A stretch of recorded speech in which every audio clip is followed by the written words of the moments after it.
The city of Cocoa Beach has a new top politician and cheerleader. Mayor Dave Netterstrom leads a city council working to keep the beach town's edge as a tourist destination while bringing class and renewal to its downtown areas.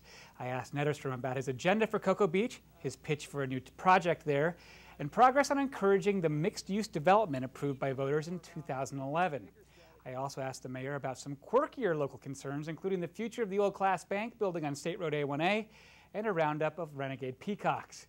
Also coming up in today's program, I'll take you on a tour of Cocoa's former all-black high school and introduce you to the principal planning to open a charter school there to serve today's students. And our news partners in Jacksonville take you inside an alleged statewide internet gambling scandal that involved at least 2 video arcades here in Brevard. But first, my interview with Cocoa Beach Mayor Dave Netterstrom. Take a look. Dave, what issues in Cocoa Beach were those that kind of motivated you to run in the first place? What's your agenda? Well, primarily it's my hometown. It's where I'm from. I look at the people that have been previous mayors and commissioners before, and I went to school with a lot of their kids and always looked up to them and thought, well, you know what, it's my time now to get involved and help out and offer my services to the community. So I guess that's my main reason. It's my hometown, and I care about it. As far as I think the main agenda, the main issue that's really I heard loud and clear from the voters is that they wanted to see a revitalization of Cocoa Beach. I mean, it's kind of stuck in a rut for a couple of decades now. We've got empty buildings and shops and businesses shutting down, and it's time to start reinvestment and redevelopment of Cocoa Beach and put some excitement back into it. A lot of places around Florida have had these big publicly financed downtown type of projects that have gone in. But in Cocoa Beach, are you talking about more just facilitating private development? Well, I think we've recently passed a community redevelopment agency, which gives us some latitude on, we have our downtown vision and kind of a wanted position of where we want to go. So anybody that wants to come in and kind of be a part of that plan, we'll make it very easy for them to, if they want to build that matches our vision, it's easy for them. If they want to come in and build something that doesn't match our vision, then we'll have some powers to say no. And then along with that comes some tax incentives and so forth, and encouraging kinds of advantages that hopefully we'll be able to start to sing off. What is the vision? I mean, for those viewers who are from, Titusville or Palm Bay or someplace not in Cocoa Beach, what are you working on? What's the picture of Cocoa Beach in the future? Well, I guess, and we've spent decades talking about what we don't want to be. We don't want to be a Miami. We don't want to be a Daytona Beach. We don't want to have tall buildings. We don't want to be, very dense and crowded. So we know we don't want to do that. I think we want to keep the quaintness and uniqueness of what Cocoa Beach is and not get overcrowded. We're not talking about raising height or increasing density. We know that we've got a balance between a community that we live in and a tourism industry, and we want to keep that balance fair so that everybody gets along together. From the point of view of a policymaker in Cocoa Beach, what are some of the biggest challenges or problems that you have to try to overcome in the near future? Well, I'm not sure there's any single large challenging issue. I mean, budget-wise, we're okay. Could be a lot worse off, but we're not rich either. But I think we're okay budgeting. We've defined the controversial topics of height and density and so forth. I think right now it's just getting all coordinated and working on our brand and our image and help getting the word out about what a special place Cocoa Beach is. Spring break. We just had spring break. Obviously, it's a big issue for any beach town in Florida. What is Cocoa Beach's posture on spring break? Well, I actually, coincidentally, you guys ran an article today that captured a lot of that. We're not after the big spring break college drunk fest kind of things anymore. We're a family-friendly oriented resort community, so we want people to come here, have a good time, respect our rules and our beaches, spend some money in our shops and restaurants and things like that. So definitely, we come here, have a good time, but behave yourself. We'll show you more of my interview with Cocoa Beach Mayor Dave Netterstrom coming up in just a moment. Now, we turn your attention to a neighborhood on the west side of the Indian River where an education entrepreneur plans to open a school on a campus with an interesting local history. It's been decades since this school in Cocoa shut down in a victory for desegregation. Now, an education entrepreneur plans to reopen the campus to meet neighborhood needs that never went away. I think the plans for this campus is to bring the Emma George Charter Academy to the city of Cocoa, specifically the Diamond Square area of Cocoa. The school board has approved the plan. A lease with the county is nearly final. This was the historic Monroe High School, which was home to the Monroe Wildcats up until 1968. This campus in particular has a lot of passion to me because this is home to me. I grew up about 5 minutes away from here. I've always wanted the opportunity to be able to bring a high-quality charter school to this particular area, and I think this campus makes a perfect location for us to bring the story back full front, because it started out as a school before. Once it closed in '68, we're going to open it up as a school again for the community. Over the years, parts of the campus have housed a health clinic, child care center, and library, but time and criminals have not been kind to the buildings. It's in pretty bad shape. The damage from the break-in and the vandalism and the theft has caused a lot of damage. They pretty much came in and looking for metals. From the looks of it, they stole anything that had copper or aluminum. They went after AC units, those type of things. Cole estimates repairs will cost $500,000. Luckily, a lot of this stuff is really just superficial. The insulation and the paneling. It's the wiring that's the biggest. What's going to be unique about us as far as the curriculum delivery, we're going to have a strong focus on healthy nutrition, healthy lifestyles, healthy choices. Think about it where it is now, and then see kids running through here having fun, learning. Who is Emma Jewell? Emma Jewell is someone who's very, very special to me. She was my grandmother. She lived in this community to the time she passed away in 1999. She was someone who was very, very passionate about education. Education is something she always stresses, the gateway to a better life. Cole says he has secured financing and plans to open to 200 students by this fall. We wish Mr. Cole luck with that. Now, let's hear more from Cocoa Beach Mayor Dave Netterstrom about what's going on in his city. One of the issues that has come up that I've written about a little bit was the issue of tourist development tax dollars, the bed tax, and where that money goes. At this point, a bunch of it goes to the Space Coast Stadium, helps keep the Washington Nationals here. There's some question about the baseball team's future. You went and made a pitch for a potential use or uses of the money should it not go to the Nationals anymore. Explain. Well, yeah, a large portion of the money does come from Cocoa Beach, and we're certainly very pleased to see that it goes off to other projects like the zoo and Nationals and so forth. And with the stadium being paid off here pretty soon, or actually I think the last payment was just made, it might free up money to do other things. Now we know that the Nationals, there might need to be some reinvestment in the stadium and so forth to keep the Nationals here happy. But regardless, if money comes available, I'm just trying to throw some ideas in the hat. And the idea is that if we could do a tourism-related project in Cocoa Beach, that will then attract more people to Cocoa Beach, that will have ripple effects, so these people are spending money elsewhere. We just think that'll impact and help the entire community, the whole area. Give me some examples. What kind of projects would you try to take on? You know, some of the ideas, and they're interesting. We should be talking about them. We've had a resident propose a municipal pier in downtown, and that there's some ideas about that. I've heard talks of a beach walk or a boardwalk kind of a thing, where maybe we have a couple of blocks at the end of Minutemen where we have a traditional up north kind of a boardwalk, and then maybe it goes down to beach level and meanders up the beach to Shepherd Park or something like that. There's been discussions of a destination resort experience. You know, these cruise ships that go to their private island, and then you get off, and you could be dressed like this and walk out, and they'll supply you with everything that you need to just basically relax, serve you, drinks and food and all the accessories that you need to have to do. Maybe we could duplicate an experience like that and target the cruise ships or people, day visitors coming from Orlando to just come here and have that experience. And that's an interesting idea. And then the last one, it's somebody kicking around. It's like we're known for our surfing, and one of the world champion, Kelly Slater, is actually designing surf parks. And he's doing one supposedly in Australia, and somebody said, well, why is he doing it there? Why not talk to him about doing one here? So and I hear operationally that might be a bit off, but still, it just gets you thinking about cool ideas for Cocoa Beach. What kind of feedback have you gotten on some of these ideas from the various stakeholders? I mean, I know there's hoteliers. Yeah. There are people in town who didn't want even, restaurants with apartments overhead. I mean, what are you hearing? And again, we're very open and transparent, and we want to, before we do anything, we're going to make sure that these stakeholders are invited to workshops, that people are allowed to discuss and openly, and have the debates and so forth, so that we're not just rushing to do anything. We're going to make sure that whatever decision we make is very well thought out and balanced and so forth. Then, by all means, any of those ideas that we pick would have concerns, and we'd want to consider those.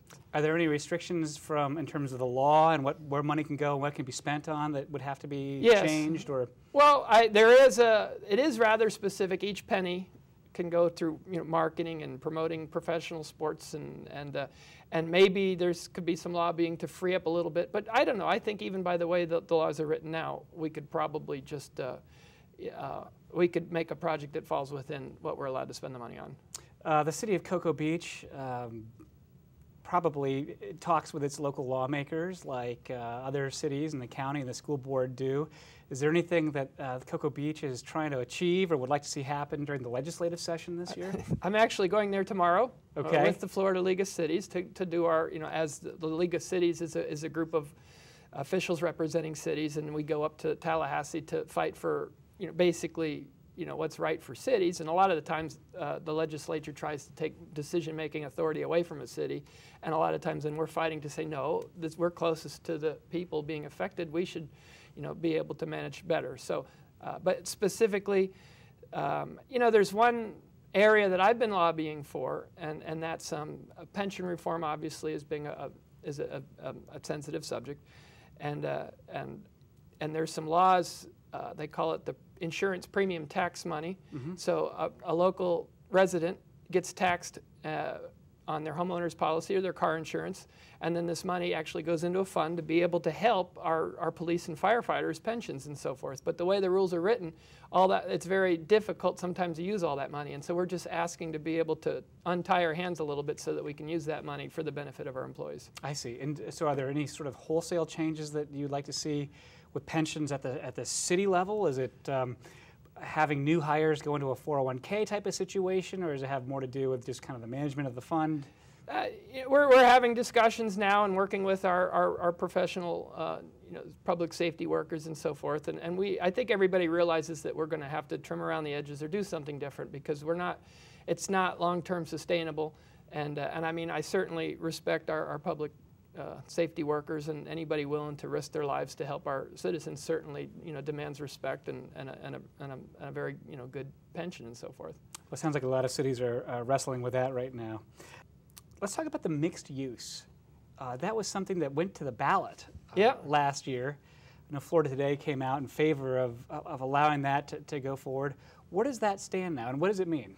Well, mixed use means that in this downtown area, we can allow a mixture of uses. There's some flexibility there. For instance, if somebody wanted to have some condos on top or apartments on top with a restaurant or retail or a grocery store or something like that on bottom, that's the mixed use kind of a thing. And the idea is it gives more flexibility to property owners and investors that, to where it makes business sense to do something.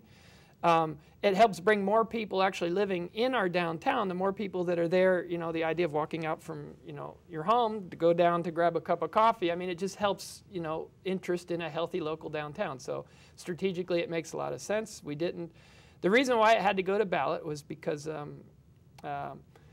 it could possibly have increased density, and I think we calculated it out. It's like 250 units or something like that. So it wasn't a lot, but it was something that it was smarter just to let our conservative, voters have a say on it, and it won by about 2/3. So they were concerned about traffic. I think some of the people that if you allowed people to live down there, in addition to having restaurants that close at night, that there might be parking issues, traffic. Have you sorted through those issues? Or? Yeah, and again, I think that.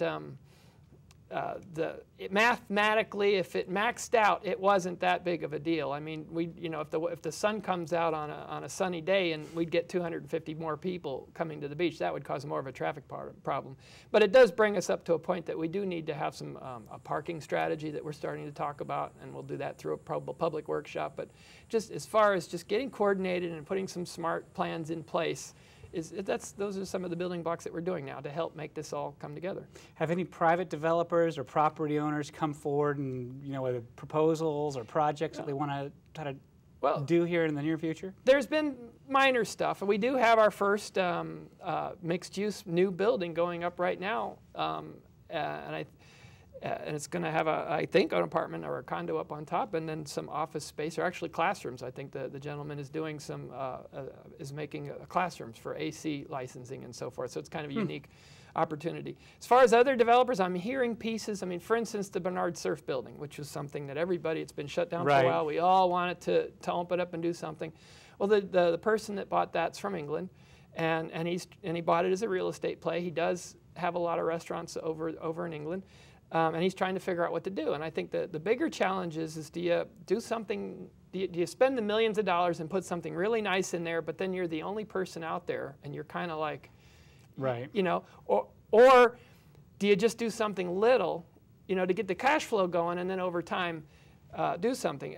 I think what would really be helpful if we could get 3 or 4 people, such as the gentleman in England, to all kind of say, if he does that, this person does that, this person does that, then there's kind of like a critical mass of something happening all at once. And if we could kind of help, you know, choreograph that kind of a rollout, I think that, wow, then all of a sudden we've got a booming little downtown. I know that the City of Cocoa Beach has been considering whether or not to build a parking garage in downtown. What are the pros and cons of that? I'm actually looking forward to getting more information on that. I'm not, you know, and I'm not against the parking garage, and I'm not, you know, we need to learn more about it. I think the bigger strategy that we have to talk about, for instance, is do you want to have free parking down? We know that if you're going to come to our downtown and stay all day at the beach, that you need to be paying for the parking. Right. If you're going to roll up to the Subway or to the Juice and Java or Roberto's or something like that, well, do we want to have it inviting? You can just, you know, drive up, get out, and go eat and do that, and have that be free. So I mean, again, and if you do that, then how do you enforce the people that might park in those spots all day? It just comes back to a bigger parking strategy, and then with that, we'll help answer whether or not it makes sense to do a parking garage or not. Are there any problems with traffic? I know there was some consideration of changing some one-way streets or something down there, trying to get old-fashioned parking, or well. You know, and these are all ideas. And it's ideas, and I'm so glad that, for instance, one of the commissioners had mentioned it a few months ago, and you guys ran something which helped get the community talking about it, because we need to talk about these things. The reality is we have 2 highways going through our downtown. Yeah. We've had consultants suggest, well, diverting one road over here. We've had the discussions of two-way A1A. You know, maybe one's more of a pass-through and the other one's the slow down. And again, I'm not sure there's any easy answer, but let's get some smart people talking and debating and thinking about it and see if anything sticks in there. One of the issues that comes up every so often, and people who drive by look at it, is the glass bank. That it's 1960s style kind of modern thing, and it's in disrepair. What's up with the glass bank? Is the city involved? Yeah, well, you know, obviously, my feeling is if we can't be serious about redeveloping our town if we can't even deal with that problem. So we have been putting an intense amount of pressure on the owners of that property to do something with it. The challenge is you've got 2 owners that own that property. The guy on top, that's his homesteaded residence, and then the guy down below owns pretty much everything else. They hate each other. They're fighting. It appears like there's been a lawsuit against each of them, and this is public information. It's there.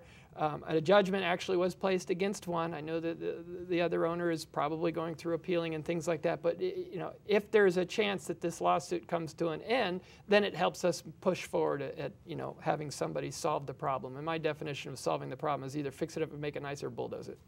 Mm-hmm. How long has that thing been there? I mean, as long as anybody can remember, right? Exactly. I know when I came here in '79, it was there. Well, I've been here since 2001, and as long as I've been here, it's always been the old abandoned glass bank. We were thinking to make a great Florida Today headquarters. Well, you know, I think one of our founders may like to see us move to Cocoa Beach. He still lives there now, Al Newhart. Stay tuned for more insight from Cocoa Beach Mayor Dave Netterstrom. In the meantime, you may have been following the news about raids statewide on an internet arcade company accused of running illegal gambling. Managers of at least 3 arcades in Brevard, affiliated with Allied Veterans of the World, were among those arrested. Here's what one employee of the company told our news partners about what went on inside his establishment. My job mainly consists of just taking care of the clientele, making sure they had drinks, make sure they stay in their seats and have money in the machines all times. Eric Davis says he was initially hired to work vacations at Allied Veterans, but it became his full-time employment from February to July of 2011. And you see people who come in and their husbands are overseas working for us and protecting us, and their wives are in there, a lot of Filipino, a lot of Spanish, a lot of white, all nationalities are in there spending their husbands' money. He brought out a packet of documents to verify his employment, including his pay stubs, and mentioned there was a strict policy when addressing gambling questions. How do I gamble? How does this work?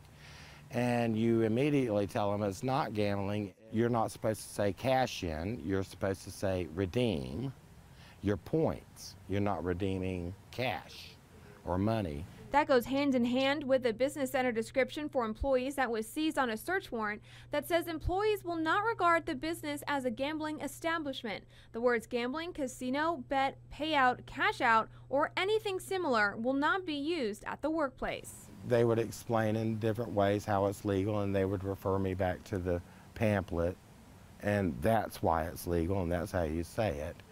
It just, if you ask too many questions, you were not welcome there. Operation Reveal the Deal led to 57 arrests and has shut down internet cafe sites in Melbourne, Suntree, and Merritt Island. Look for follow-up in Florida today. Now, more news from Cocoa Beach with my guest, Mayor Dave Netterstrom. You're involved with the real estate market in your personal career. Where do things stand today? I mean, in Cocoa Beach, is it, there's some other cities that got hit so hard.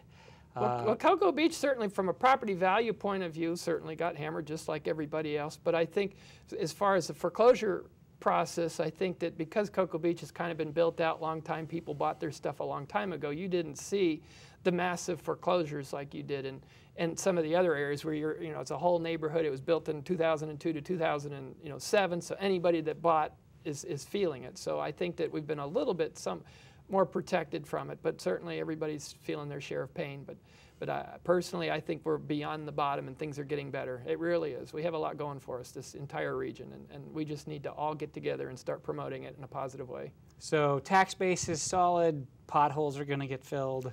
Be patient. We're prioritizing things like that, but we just made upgrades to the water treatment plant, which we were required to do, and it's the right thing to help keep the environment clean. The fire station is on deck now. We've been approved going forward to building a new fire station. We know we need police and other infrastructure, but we'll just we'll do it one step at a time and comfortable, so that we're not going to bankrupt the city or box us in a corner where we're going to have to raise taxes and things. You mentioned earlier in the interview the Bernard Surf building, and that was sort of famous back in the days when the astronauts were coming through in their Corvettes and all that. Yep. The space downsizing at Kennedy Space Center, did it have an effect on Cocoa Beach the way it did in some other parts of Brevard County? I'm not going to say it didn't affect us. It certainly did, but I don't think it's been as drastic or as scary as a lot of people thought it was going to be. And again, we have so much going for us as far as quality of life. We've got the A-rated schools. It's a great place to come visit. So I'm not going to use that as an excuse not to move forward. I think that we should be promoting and marketing and advertising ourselves as a great, again, there's no reason why you couldn't have a great job over in East Orlando somewhere and just, why don't you come move to Cocoa Beach instead of just playing here? Maybe you don't have to drive to the office every day, or you can telecommute or something like that. But we got the schools, we've got the recreation. I mean, come on, that's the kind of thing we should be promoting. You just mentioned schools. That was a big deal in other parts of Brevard last year, yep, during the rezoning, and there was talk of maybe closing one of the schools or consolidating them in Cocoa Beach. Having been through that process in Cocoa Beach and hearing the people's concerns, what do you make of right now the debate that's going on in other communities about the impact of closing a neighborhood school in that area? Well, I mean, it's a very difficult situation, without a doubt. And we were very involved. Our entire commission went down to several meetings because whether they were talking about closing one of our schools, or we certainly were impacted greatly because they were talking about busing a bunch of our kids. I mean, kids that were going to be able to get on a bike or walk to school, now we're going to have to get on a bus and take a 20-minute bus ride to another school. Right. Again, we want to keep our kids in our schools local. So it's obviously a very difficult challenge. I'm hoping that we can partner more with the school board in the future to help find solutions with them.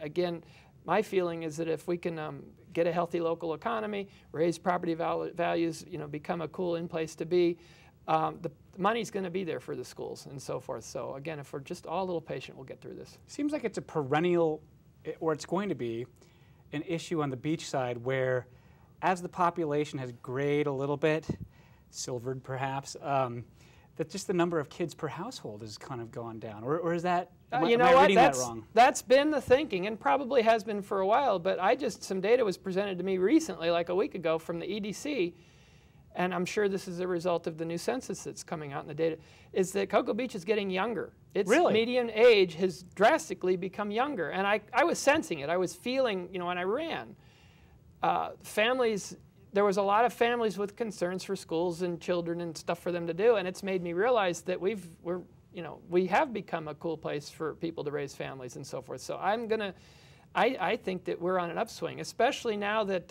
houses are more affordable. More families now are going to be able to come here because it's such a great environment to raise kids and so forth. So I think that trend is changing to where we're going to have demand for school capacity beachside. Really, that's newsworthy, I think, given trends that we've seen in other parts of the community. But that housing price point for families has got to be very important. Yeah. And you have peacocks. We did have peacocks. You did? Okay, what happened to the peacocks? They were humanely relocated to a peacock farm somewhere in Cocoa or Gainesville or something farm, like that. Right? Where, yeah, as far as I know, but no, we relocated the peacocks, and I think it was a joint venture between, I think the city agreed to chip in some resources and some money, and then the residents that it was really becoming quite an issue, helped to pay the trapper also. And so I haven't heard of any peacock issues, and I think people know not to encourage it by feeding them and things like that, because they really can be quite a distraction. I guess the correct term is peafowl, right? Peafowl, yes. Because the peacock is simply the male version, and then there's the peahen, so peafowl would be the... All right. Well, that's the program. Remember, you can comment on anything you saw on today's program by sending an email to letters@floridatoday.com. I'm Matt Reed. We'll see you right here next week on WBCC and FloridaToday.com.